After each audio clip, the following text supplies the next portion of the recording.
হরে কৃষ্ণ। আর কদিন পরেই পবিত্র কামদা একাদশী। চৈত্র মাসের এই বিশেষ একাদশী আমাদের প্রতি প্রত্যেকেরই কিন্তু অতি অবশ্যই পালনীয়।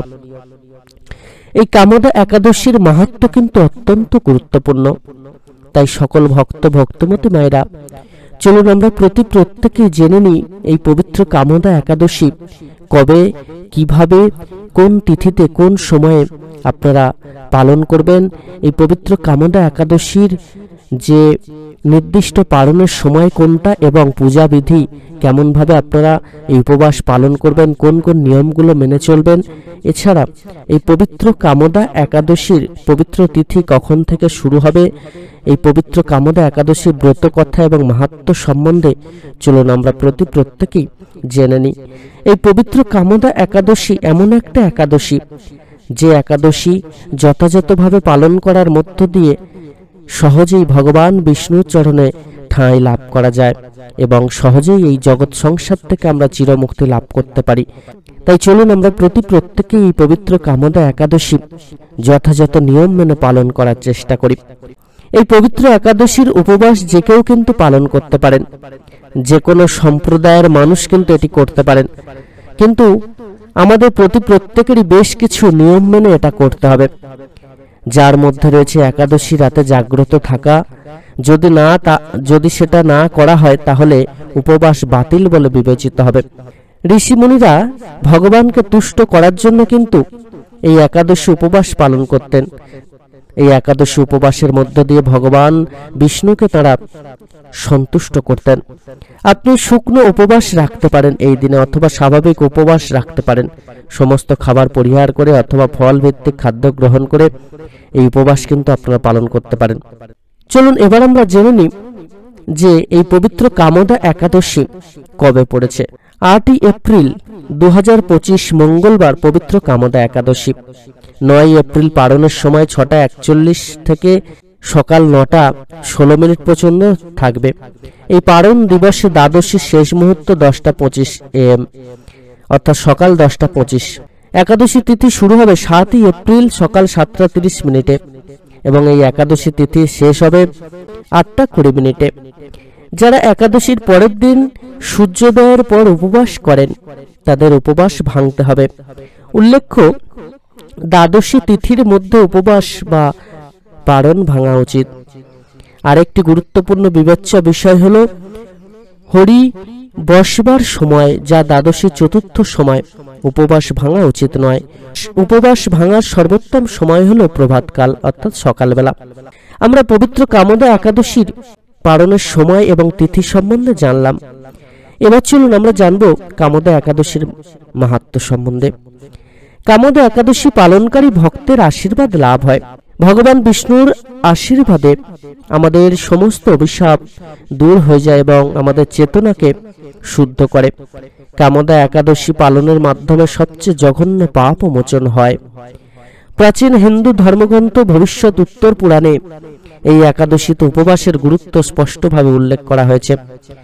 প্রাচীন ধর্মগ্রন্থে ভগবান শ্রীকৃষ্ণ যুধিষ্ঠিরকে ব্যাখ্যা করেছেন যে এটি সমস্ত যজ্ঞ বা অভাবীদের দান, যেমন অশ্বদান, বলিদান, এমনকি স্বয়ং ভগবান বিষ্ণুকে দর্শনের চেয়ে শ্রেষ্ঠ। বলা হয় যে ব্যক্তি এই দিনে নিয়ম মেনে উপবাস করবে সে মুক্তি পাবে এবং ভগবান বিষ্ণুর আবাসে স্থান পাবে। কামদা একাদশীর কাহিনী ভগবান শ্রীকৃষ্ণ যুধিষ্ঠিরকে বর্ণনা করেছিলেন এবং বরাহ পুরাণ থেকে প্রাপ্ত। কামদা একাদশীর কাহিনীটি ঘটেছিল ভোগীপুর নামক একটি রাজ্যে, যেখানে গন্ধর্ব, অপ্সরা এবং কিন্নরদের একটি যুক্তিসঙ্গত জনসংখ্যা ছিল, যারা সেই স্থানের নাগরিক হিসেবে বাস করত।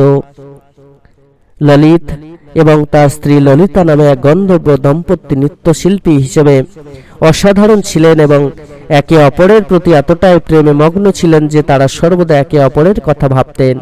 একবার ললিত রাজা পুণ্ডরীকের দরবারে নৃত্য পরিবেশন করছিলেন। অপ্সরা নৃত্যরত অবস্থায় এটি ছিল তার একক গানের পরিবেশনা। তার মন তার প্রিয় স্ত্রী ললিতার চিন্তায় ভরে গিয়েছিল। এর ফলে ললিত তার গানে ভুল করে এবং তাল মিস করে, কারণ সে মনোযোগ দিতে পারছিল না। দরবারে থাকা কাকর এক ঈর্ষান্বিত সাপ এটি লক্ষ্য করে এবং রাজার দিকে ইঙ্গিত করে। ললিত গান গাওয়ার দিকে মনোযোগ দিচ্ছে না বুঝতে পেরে রাজা রেগে যান এবং এটিকে তার অপমান হিসেবে গ্রহণ করেন। রাগান্বিত রাজা ললিতকে অভিশাপ দেন যে অবিলম্বে নরখাদকে পরিণত হবে, যে মানুষ কাঁচা মাংস এবং পানীয় খায়।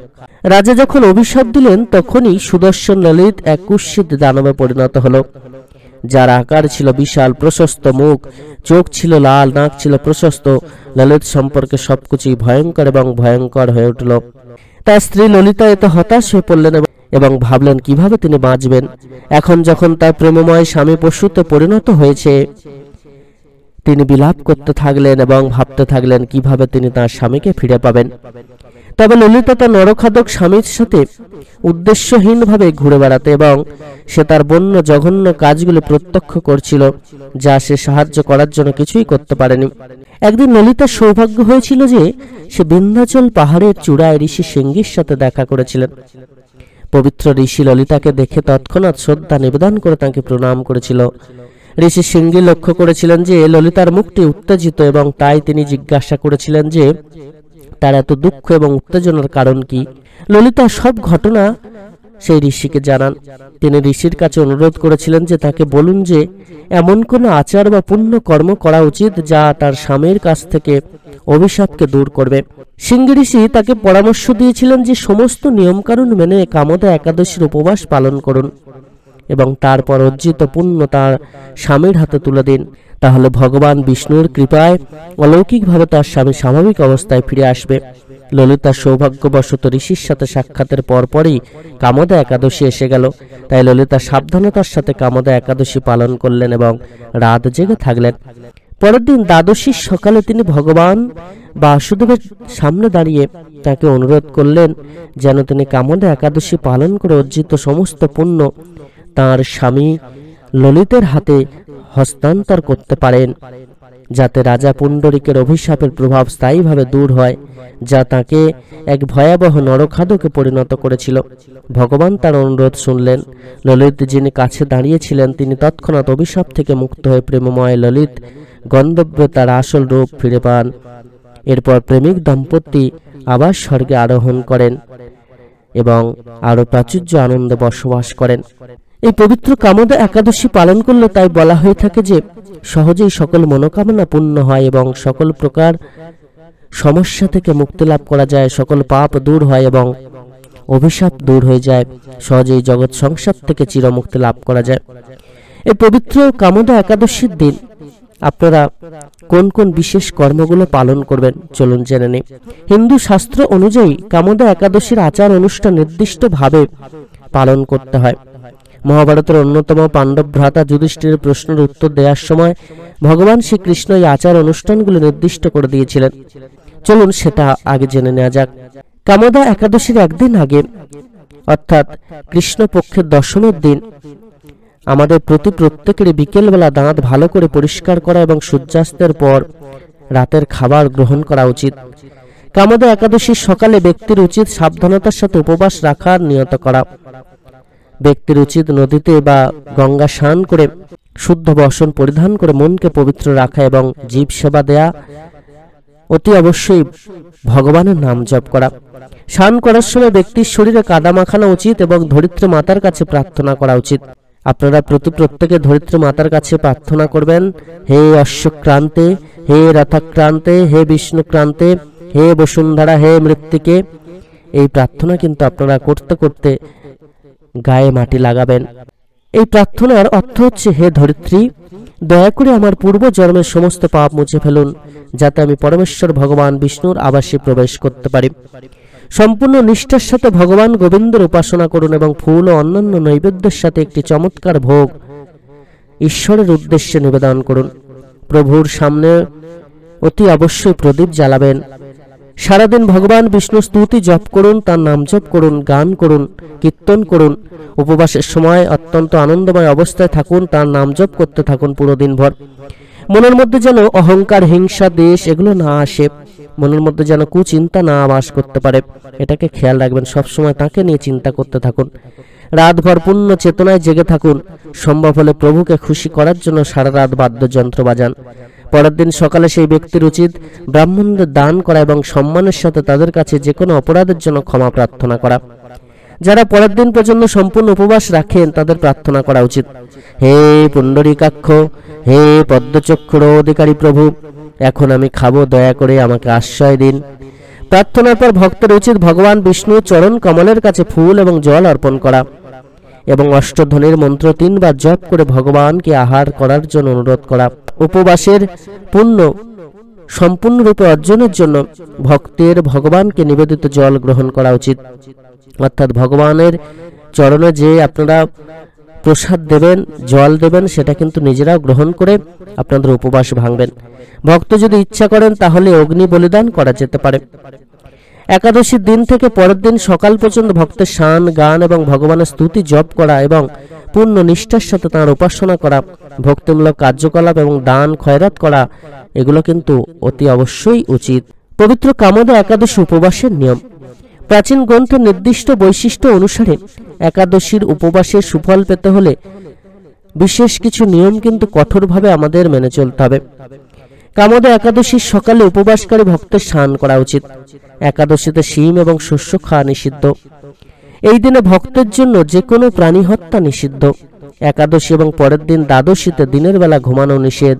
উপবাসকারী ভক্তের কোনো প্রতারক বা কোনো খারাপ কার্যকলাপের সাথে জড়িত ব্যক্তিদের সাথে দেখা বা যোগাযোগ করা উচিত নয়, তাদের সাথে কথা বলা উচিত নয়। শাস্ত্র এমনকি বলে যে যদি দুর্ঘটনাক্রমে ভক্ত এমন কোনো ব্যক্তির সান্নিধ্যে আসে তাহলে সূর্যের নিচে দাঁড়িয়ে সরাসরি তার দিকে তাকিয়ে পবিত্র হওয়া উচিত। একাদশী ও দ্বাদশীতে সহবাস থেকে বিরত থাকতে হবে, ক্ষৌর কর্ম থেকে বিরত থাকতে হবে। দ্বাদশীতে অর্থাৎ একাদশীর পরের দিন ভক্তরা অন্য কারোর বাড়িতে খাবেন না, কেবল একবার খাবার গ্রহণ করবেন। মধু এবং উড়োর ডাল খাওয়া কিন্তু উচিত নয়। বেল, মেটালের প্লেট, কাটলারিতে খাওয়া উচিত নয় এবং শরীরে তেল মালিশ করা উচিত নয়। প্রাচীন ধর্মগ্রন্থ অনুসারে যদি ভক্তকে নিম্ন বর্ণের কোনো ব্যক্তির সাথে কথা বলতে হয় তাহলে তাকে তুলসী পাতা অথবা আমলকি ফল খেয়ে নিজেকে শুদ্ধ করতে হবে। যদি কোনো কারণে ভক্ত পরের দিন উপবাস ভাঙতে না পারেন তাহলে তাকে উপবাস সমাপ্তির ইঙ্গিত হিসেবে জল খাওয়াতে হবে এবং পরে যখন সুবিধা হবে তখন খাবার খেতে হবে। সকল ভক্তমতী মায়েরা, পবিত্র কামদা একাদশীর দিন এই বিশেষ নিয়ম আপনারা অতি অবশ্যই মেনে চলবেন। অনেক অনেক ভালো থাকবেন। ভগবান আপনাদের প্রতি প্রত্যেকের মঙ্গল করুন।